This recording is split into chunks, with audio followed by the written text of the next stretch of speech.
Mais uma vez, boa noite a todos. O trabalho que nós fizemos aqui é justamente o processo de conexão com o reino dos céus.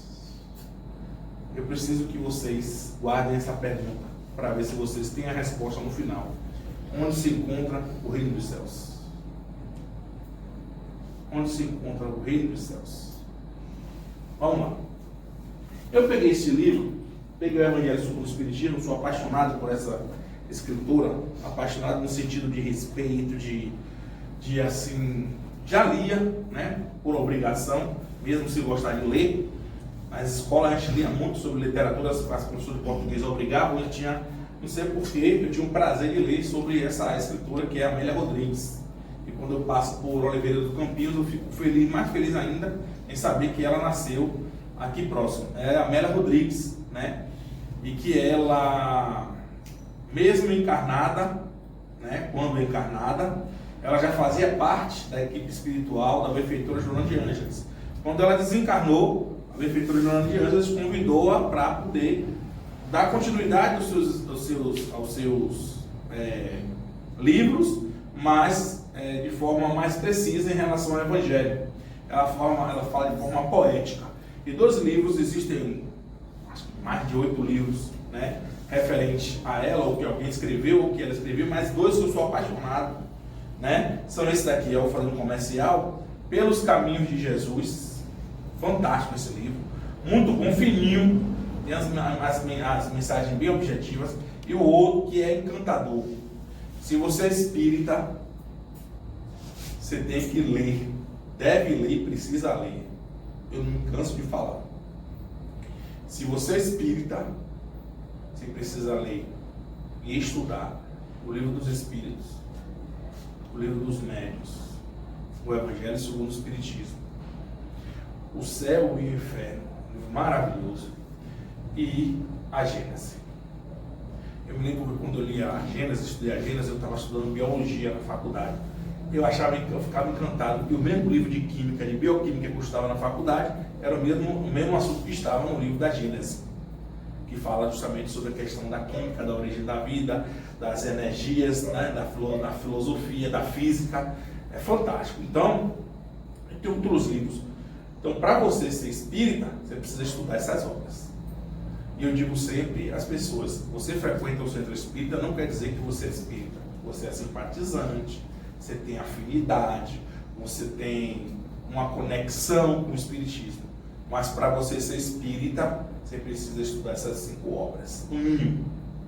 Por quê? Porque a gente vai sempre estar adquirindo novos conhecimentos. Foi um trabalho árduo de Kardec. Divaldo Franco, quando nos orientava para a questão de palestras, ele sempre dizia: a palestra tem que ter 3 temas fundamentais. Você pode falar do que você quiser, mas tem que ter 3 temas fundamentais. Primeiro, fazer alusão a Kardec, que o homem que trabalhou 16 horas por dia com caneta tinteiro.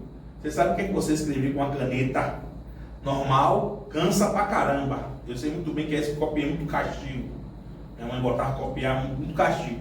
E a caneta tinteiro, que é toda hora você ficar pingando, é cansativo pra caramba. Então, Kardec passou 16 horas, depois dos 50 anos de idade dele, trabalhando arduamente para resumir e codificar essa doutrina fantástica. Depois, qual é o assunto? O assunto são os fundamentos da doutrina espírita. A gente precisa conhecer os fundamentos da doutrina espírita. Eu sou médium, mas eu posso ser médium num bando, eu posso ser médium num candomblé, eu posso ser médium na igreja, na Assembleia de Deus. Na Assembleia de Deus em Salvador, na Liberdade, tinha uma senhora que as pessoas pegavam na roupa dela e se curavam. Na Assembleia de Deus. Porque a mediunidade não é do espiritismo, está em todo canto. Então, mas quem codificou, quem catalogou, tem uma parte do Livro dos Médiuns que chama-se métodos. O método em ciência, método científica, é você criar critérios, um sistema para você logicar o estudo. E o outro é você falar de Jesus. Você sempre tem que pontuar sobre Jesus. A gente vê palestrantes aí que fala de todo mundo, menos de Jesus. Então você tem que falar de Kardec, dos fundamentos da doutrina. Quais são os fundamentos? A comunicabilidade dos espíritos, a imortalidade da alma, a lei de causa e efeito, a pluralidade dos mundos habitados, né, o Evangelho de Jesus, o fora da caridade com a salvação. Então eu preciso conhecer. Aí você chega na rua e diz, estou frequentando o centro espírita, Cristo, paz e caridade. Ótimo. Você sabe qual é a diferença entre animismo e mediunismo?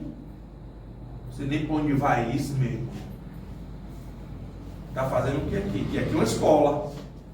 Não significa dizer que eu estou frequentando a faculdade de medicina sem estudar. Eu não sou médico, só sou médico depois que eu tomo meu diploma e pego meu CREMED. Só sou advogado depois que eu estudo e pego minha OAB, a Ordem dos Advogados do Brasil. Então, para você ser espírita, tem que estudar a doutrina espírita, para tirar dúvida das pessoas, para conversar com as pessoas e interagir. Outra, tenha cuidado. Não confie em todos os espíritos, não confie em todos os médicos e, principalmente, não confie em todos os palestrantes. Tem um cara de palestrante maluco aí falando um monte de bobagem. E você só vai se defender, se blindar com o estudo. Então, a Amélia Rodrigues escreveu esse livro.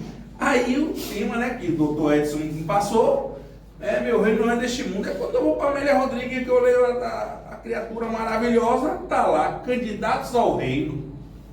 Né? O tema, candidatos ao reino. Vou contar uma historinha que ela conta nesse livro. Ela diz o seguinte, que Jesus estava implementando um projeto novo naquela época, né? Há 2000 anos atrás. Então, todo mundo estava preocupado, que reino é este? Que lugar é esse prometido, é esse que Jesus tanto fala, né? E as coisas foram se sucedendo, né? E os discípulos, às vezes ansiosos, né? Todos os discípulos, cada um tem uma característica muito peculiar nossa. Pedro, para mim, é bem característico, né? Imperativo, era autoritário, era mandão e tal, mas tinha seus benefícios. Mas dentro dessa história, né, dos candidatos, tinha Tiago, que Tiago era muito reflexivo. Tiago era irmão de João, um evangelista, Tiago maior. Ele era muito reflexivo, muito racional e muito, como é que eu posso dizer, ansioso. Aí Tiago diz assim, Senhor, eu tenho 3 pessoas para poder dizer ao Senhor que eles são candidatos ao reino, para implementar o reino na terra. Tiago achava, e ele era bastante materialista, porque ele sofria, ele tinha uma influenciação muito grande do mosaísmo, da lei de Moisés, né, do judaísmo. Então, Tiago disse, Senhor, tinham 3 pessoas aqui para lhe apresentar. Jesus sabia de tudo, né, antes que acontecia. E aí levou os 3 rapazes altamente bem vestidos, bem apresentáveis, né, as pessoas bastante lustrosas, né, com a roupa, com a vestimenta demonstrando uma coisa muito grande. E eu tive que anotar o nome do cidadão, porque o nome é meio diferente. O primeiro cidadão era Sadoc ben Eleazar, nome do cidadão. Sadoc ben Eleazar. Deixa eu fazer uma ressalva aqui, fazer uma promoção aqui minha, certo? Primeira promoção, pessoal. Toda vez que vocês virem esse termo, bem, Jonas, como é o nome do seu pai, Jonas? Ou Edson, como é o nome do seu pai? Como é o nome do seu pai? Hélio. Edson ben Hélio. Edson bar Hélio, ou seja, Edson filho de Hélio. Você entendeu? Então antigamente era assim, porque você tinha um nome e o nome do seu pai para representar a sua família. E eu sou especial, porque o meu sobrenome é Daniel Bar Buda. Daniel, filho de Buda. Entendeu? Então eu não posso tirar onda porque eu sou filho de Buda, mas não é porque é gordinho, não é porque era um ser luminoso. Ele era iluminado, eu também sou iluminado, só não sou humilde. Bora lá. Então, Sadoc ben Eleazar era construtor. 80% das obras que tinha na cidade, né, era feita por ele. Era um grande engenheiro, um grande edificador, um homem muito, tinha grandes recursos, né? Então, na área de engenharia, ele era fera e tinha muita experiência. E aí ele chega para Jesus e diz, eu gostaria de ajudar, gostei muito da proposta que seu discípulo fez, mas tem uma condição. Eu quero trabalhar no seu reino, mas não quero que meu nome seja apresentado. Porque eu tenho minha família. Esse seu novo reino pode causar muita desavença, né? pode causar muitos problemas a Roma, todo mundo tinha medo de Roma, de César, né? Então, eu gostaria de fazer, mas não gostaria de aparecer. Eu quero preservar a minha família, eu quero preservar o meu anonimato. Jesus, tranquilamente. Aí depois dessa apresentação, veio o segundo, né? Nome bonito, vai ser o nome do meu filho. Melquíades Bar Josafá. Recapitulando a aula como professor, Melquíades Bar Josafá, Melquíades, filho de Josafá. Entendeu? Aí pronto, esse Melquíades era um homem de família tradicional, altamente rico, tinha vários recursos. Rapaz, o homem andava tão bem arrumado que até o sapato dele, as coisas dele eram de ouro. Ela relata aqui que ele tinha uma característica assim, bem apresentável, bem nutrido, né? Deve ter sido gordinho e tal, enfim. Aí ele era bem apresentável. Jesus olhou para ele e disse: então, o que é que o senhor pode fazer?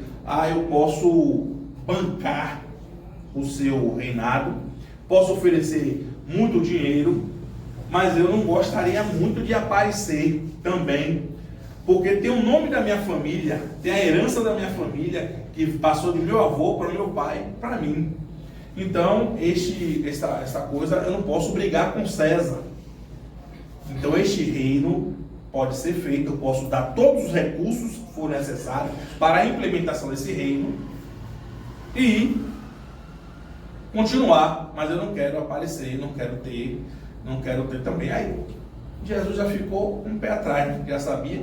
E o segundo, o terceiro, que era Benjamim, que não tem pai nem mãe, que não botou base de ninguém, enfim, era especialista em estratégia militar, era um homem, tipo assim, digamos assim, um general, que iria defender o reino com toda, era mais jovem, ia defender o reino com todas as forças. Agora imagine, Jesus ia montar um reinado que ia guerrear, que ia brigar, que ia fazer e acontecer com as pessoas. Não existe isso, que Jesus era a personificação da paz. Então, moral da história, esse ainda foi direto. Eu quero criar as estratégias de defesa, criar um sistema de operações e tal, para ninguém lutar e vencer a gente, com uma condição: eu quero ser o governador quando tudo tiver resolvido. Aí tal, Jesus, muito obrigado, caiu fora e se mandou. Aí eles foram embora e Tiago ficou meio chateado: mas Senhor, o Senhor nem deu atenção aos rapazes e tal, mas o Senhor deveria valorizar a vontade que eles têm de implementar o reino dos céus aqui na terra. Jesus olhou para ele serenamente e disse: nenhum dos três entenderam a nossa mensagem.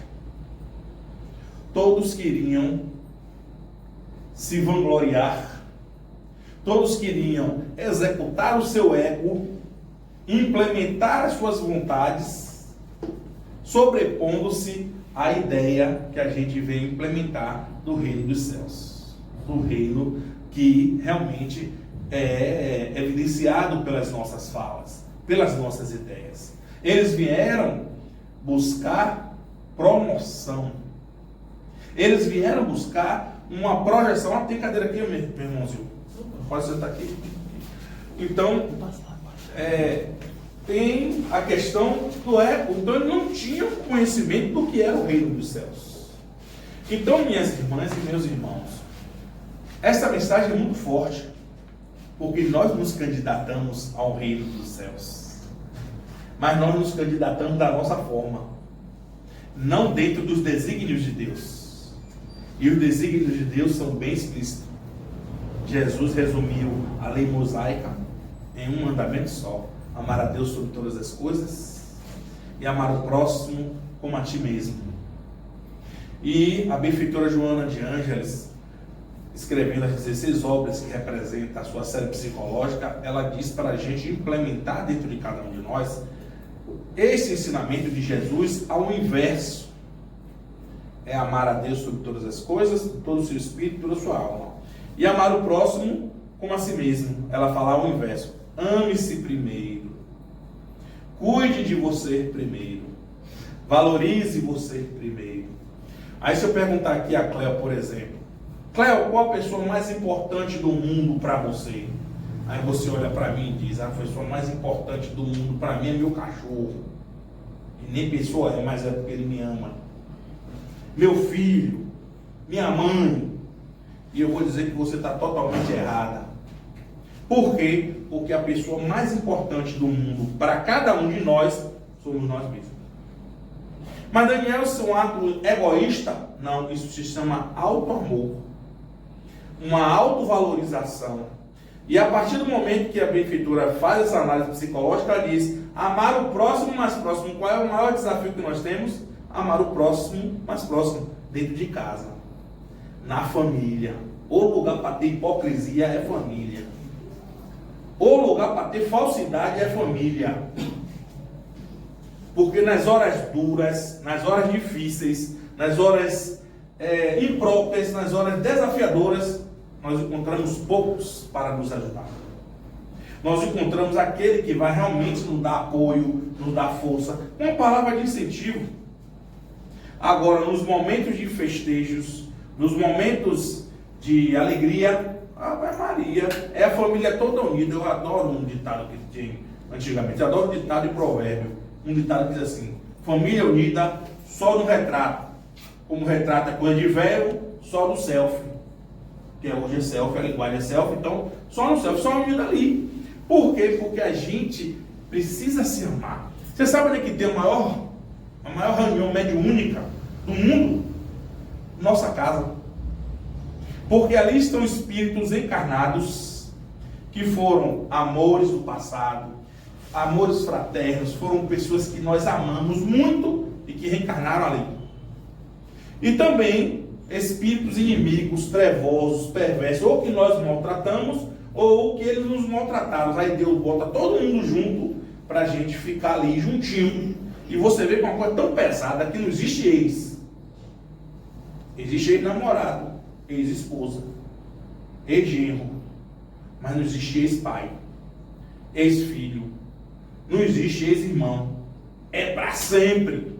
Então a gente precisa nos amar e amar as pessoas que estão próximas de nós. Mas Daniel, onde é que entra aí nesse tema o reino de Jesus? Onde é que entra? Eu vou tentar contar essa paródia, né, essa metáfora, com as minhas emoções. Houve uma reunião no plano espiritual superior em que um grande ministro estava preocupado, né, em colocar um local para o reino dos céus, para o reino de Deus. Mas ele queria colocar aqui na terra.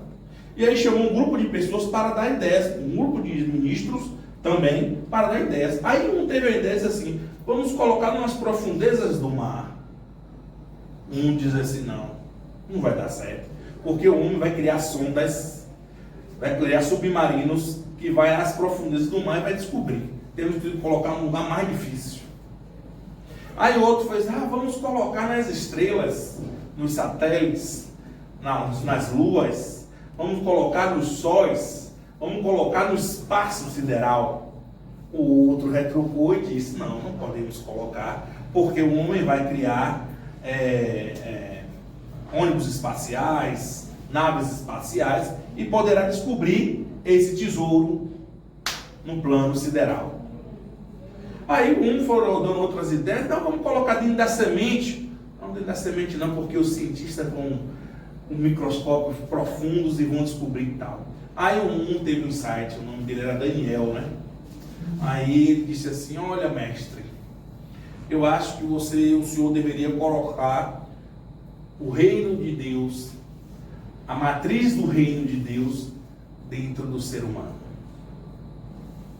Porque quando ele mergulhar em si, ele vai encontrar esse reino dos céus. Através de um passo a passo. O primeiro passo é o autodescobrimento. Ele precisa se descobrir. Quem sou eu? O que foi que eu vim fazer aqui na Terra? Quais são as minhas reais necessidades? Qual é o meu propósito? Ele tem que se perguntar e fazer a viagem interior para buscar encontrar essa realeza de Jesus dentro dele. Mas, Senhor, Isso vai ser muito fácil. Não, não, não. Tem algumas etapas que nós vamos criar. É um sistema. O primeiro é autodescobrir-se. Por exemplo, fulano é uma pessoa altamente orgulhosa. Ele vai ter que fazer um trabalho de identificação do orgulho. E depois de identificar esse orgulho, ele vai ter que fazer o trabalho inverso, que é a humildade. Se ele é uma pessoa invejosa, ele vai ter que trabalhar o altruísmo, que é o ato de praticar o bem, que é vibrar com o crescimento do outro, e assim sucessivamente. E aí, o outro disse, então, vamos dar o nome a isso, a autoconhecimento. Eu descobri, é o primeiro passo. O segundo passo é autoconhecer-se. Não. O verbo tem que ser falado verdadeiramente. O verbo ser significa na psicologia profunda uma coisa perene, firme, profunda e forte, que vem lá dos arcanos da nossa alma. Eu sou.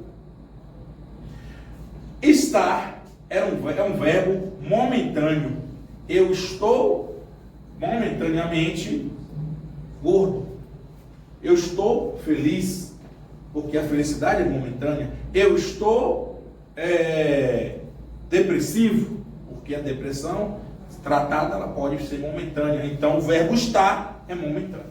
Então, eu estou orgulhoso, eu estou egoísta, eu estou invejoso, eu estou obsidiado. Ponto. Aí agora eu vou trabalhar com autoconhecimento. Joana de Ângeles nos chama a atenção que anote. Uma vez eu fui fazer isso, meu Deus do céu. Aí dividi um papel ofício no meio e botei os pontos negativos do nosso querido Daniel, que sou eu mesmo, e os pontos positivos. Como se só tinha um ou dois. Negativo com uma lista enorme. E aí a gente falou com depressivo. Pô, tô quebrado. Poxa, não vai dar certo. Eu tô tão ruim assim. Aí o que ela chama a atenção? Não se deprima por isso. Trabalhe um por um. Pegue o orgulho hoje e trabalhe ele durante 21 dias. Mas 21 dias não deu, Daniel. Aumente as possibilidades de trabalhar e você fica focado em um. Hoje eu tenho que ser humilde. Aí quando você tiver um contato com alguém, você vai trabalhar a humildade. Mas eu não consegui, no problema. Não tem problema nenhum. Você volta e recomeça até você conseguir. Ela chama até atenção para isso do processo do AA. Eu acho fantástico o AA. Os alcoólicos anônimos. Os alcoólicos anônimos, eles vivem o presente. Eles dizem assim, esqueça o passado. Bebo há 20 anos, pouco importa.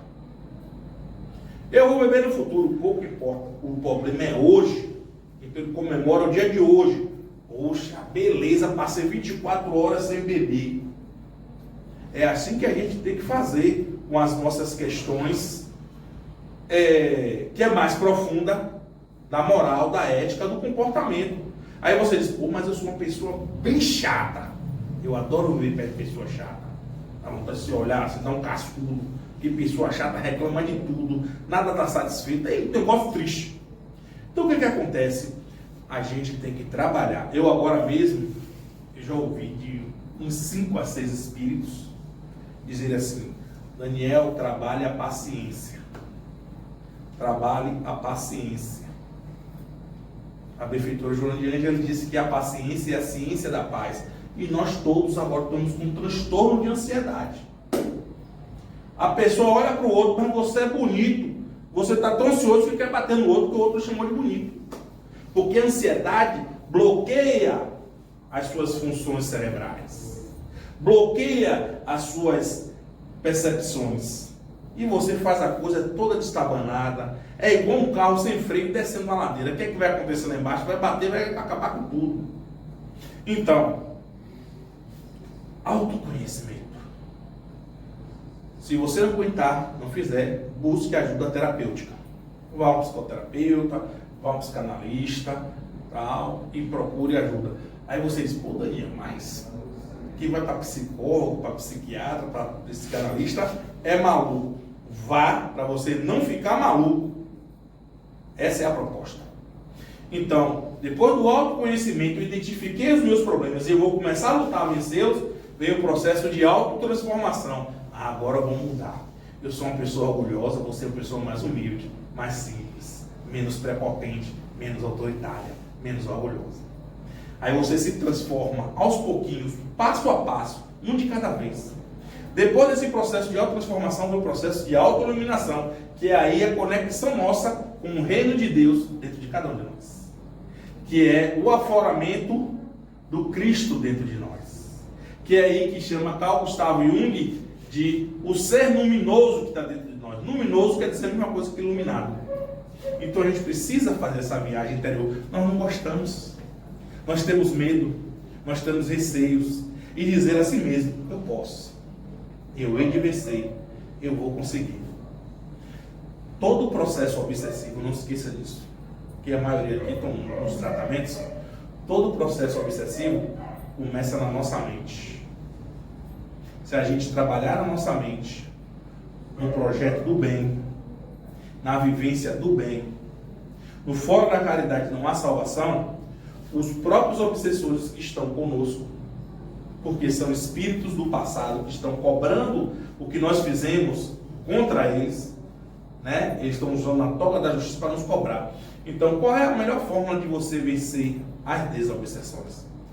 Muita água purificada, muito passe e muito trabalho no bem. Saiamos hoje desse estágio que nós estamos, de frequentadores da casa espírita. Não venha mais do centro espírita. Aí você diz, eu estava ficando maluco. Não. Tire o crachá, mude o crachá de frequentador para trabalhador. A gente vem para cá, que os meus obsessores falam quando a gente vem para cá. Às vezes a gente capta algumas coisas, aí ele diz, fulano só vem para cá criticar. Fala mal que a cadeira é assim, que a cadeira é assada, que a pintura está assim, está assada. Venha trocar a cadeira e ajude a trocar a cadeira toda. Pega o dinheiro, compra a cadeira toda macia e vai comprar a cadeira boa para você. Ah, branco, conversa com a direção, eu tenho uma tinta aqui, que a tinta é lavável, tinta show de bola, vou botar essa tinta aqui. Então a gente, em vez de criticar, tem que colaborar, contribuir. E a gente cria mais problema. E aí dá uma facada na barriga de Cléo. Dá outra facada na cabeça de Lídia. E dá uma porrada na cabeça de Edson. Por quê? Por dados mentais. Orarmos pelos trabalhadores da casa. Vibrarmos para essa energia psíquica mudar. Tem dias aqui que o bicho pega. Onde é que eu vi? Ai meu Deus, eu vi eu botar a mão na cabeça de Daniel, pelo amor de Jesus Cristo, bota a Ave Maria aí. Pelo amor de Jesus. Porque as pessoas estavam tão inquietas. Gente, isso aqui nós trabalhamos com vibração. Quer lembrar o que é vibração? Lembra uma poça d'água? Você joga uma pedra, sai várias ondinhas. As mesmas coisas são os nossos pensamentos aqui na casa espírita. Eu estou aqui na casa espírita, estou pensando na sopa que eu tenho para comer em casa. Eu estou aqui na casa espírita, eu estou pensando no marido que eu briguei, que estou doido para arrancar o pescoço dele quando chegar em casa. Eu estou aqui no centro, estou pensando no dinheiro que não entrou na conta, que não entrou na bolsa de valores e tal. Tudo isso interfere no trabalho psíquico da casa.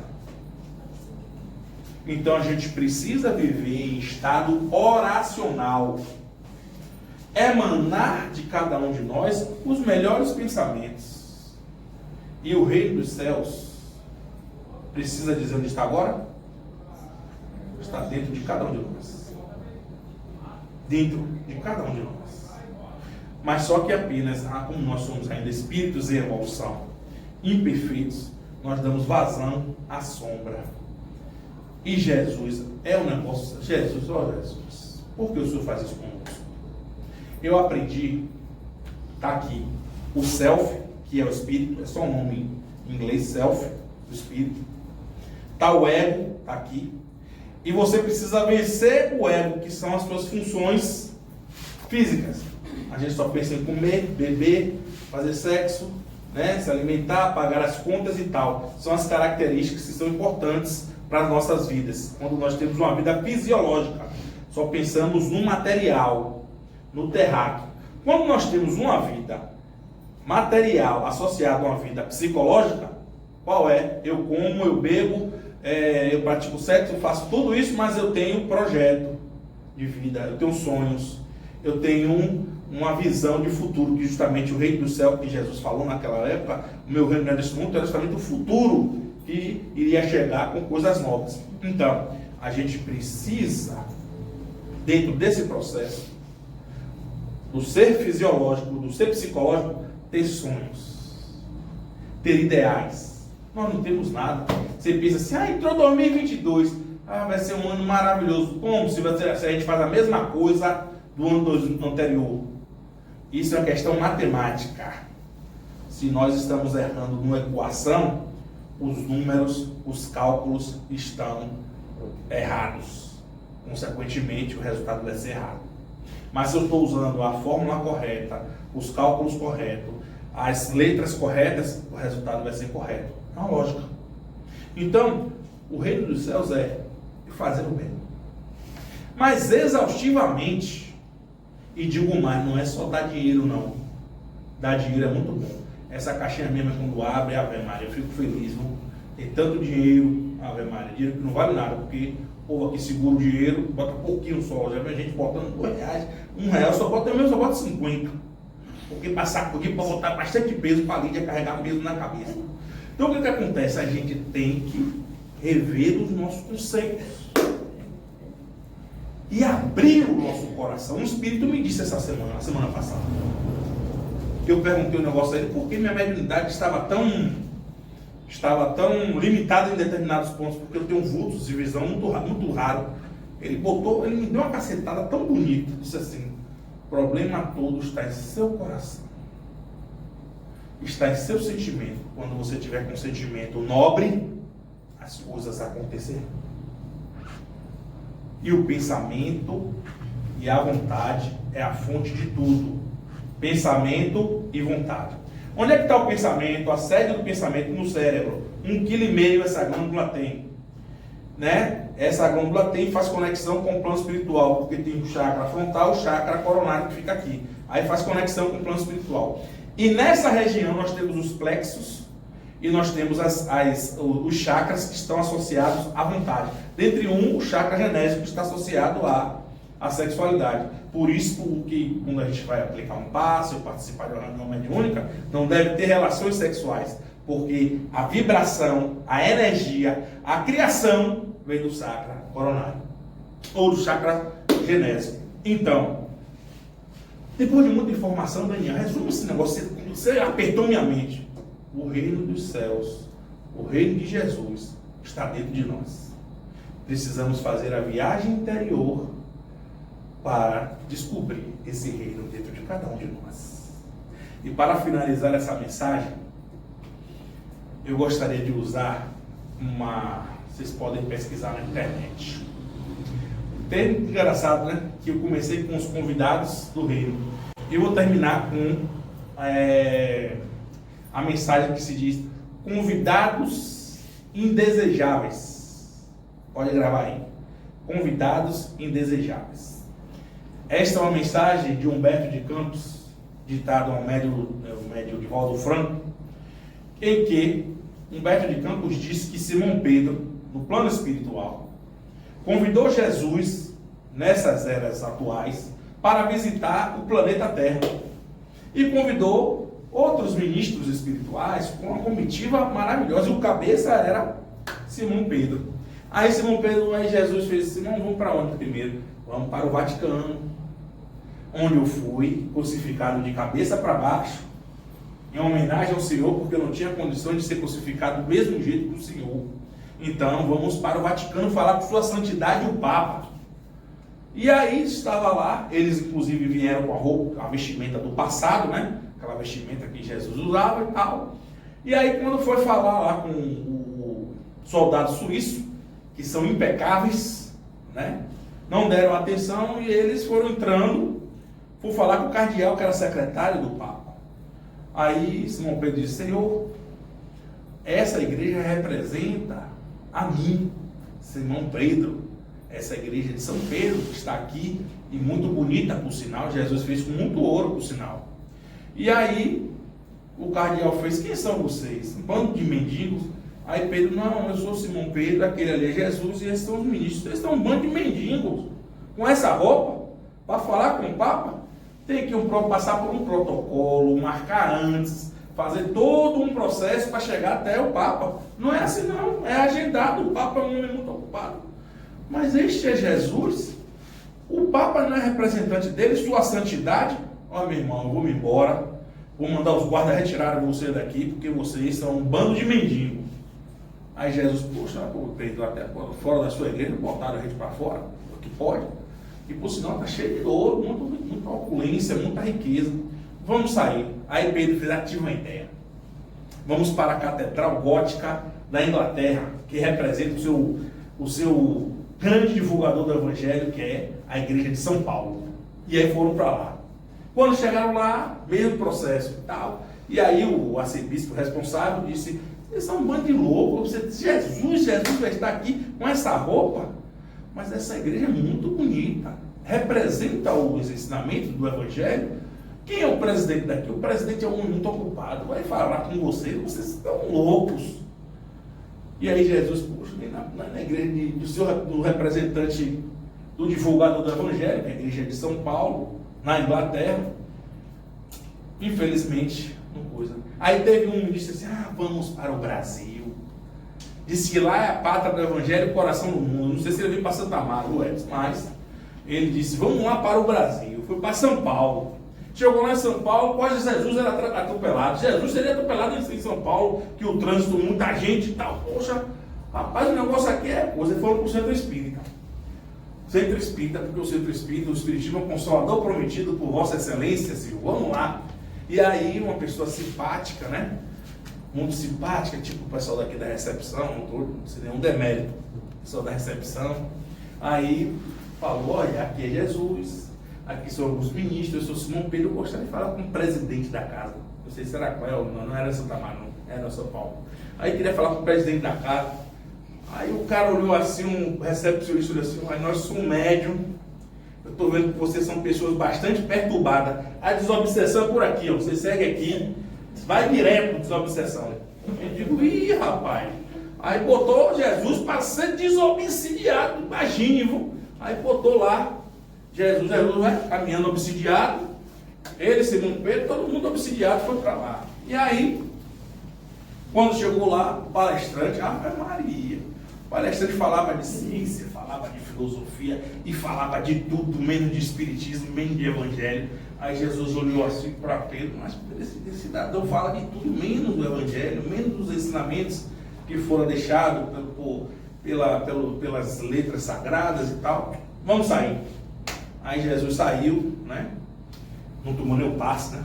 Poxa, sair sem tomar o passe, hein, Edson? Poxa, pois é, Jesus, né? Enfim, quando saíram na frente do centro, tinha uma combizinha velha. Por que tem que ter combi velha? Tem que ter carro velho quando vai fazer uma doação, né?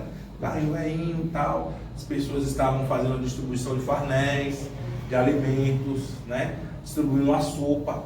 E de repente o cidadão estava dando um dinheiro, um rapaz, para comprar o remédio. Ficaram invisíveis esses convidados. E aí tocou nas costas desse rapaz. Ele estava dando um dinheiro: olha, aqui é a metade, eu vou lhe dar para você comprar o remédio. E a outra metade é para dar a merenda do meu filho. Jesus, quando encostou nele, invisivelmente, ele acabou dando tudo. Não, eu vou dar tudo, depois eu consigo o dinheiro. Uma senhora estava grávida, muito mal, e estava tomando um passe. Quando ela estava tomando o passe, Jesus tocou na mão da médium, nas mãos e nas costas, né? Como se estivesse fazendo uma transfusão de energia. A moça tomou um passe e a médium sentiu a energia. E a pessoa disse assim: poxa, mas eu estava com a cabeça doendo, parecendo que tinha um capacete. Tiraram o capacete e eu estou bem, muito bem agora. E aí estou bem. Aí Jesus abriu as mãos e começou a iluminar a todos. A sopa estava se transformando em uma proteína não encontrada na literatura biológica e tal, e todos se sentiram muito bem. Jesus olha para Pedro e diz: Pedro, onde o bem estiver sendo feito, aí eu estarei presente. Então, a finalização da nossa mensagem de hoje é: fora da caridade não há salvação. Como um mantra: fora da caridade não há salvação. Fora da caridade não há salvação. A nossa salvação, mas essa salvação não é a salvação dos nossos irmãos evangélicos, não. É uma salvação mais profunda. O processo de conscientização é a caridade. O processo de vivência do reino de Deus é através da caridade. Não existe outra fórmula. Essa e somente só esta. Muita paz para todos, que Jesus nos abençoe e que assim seja.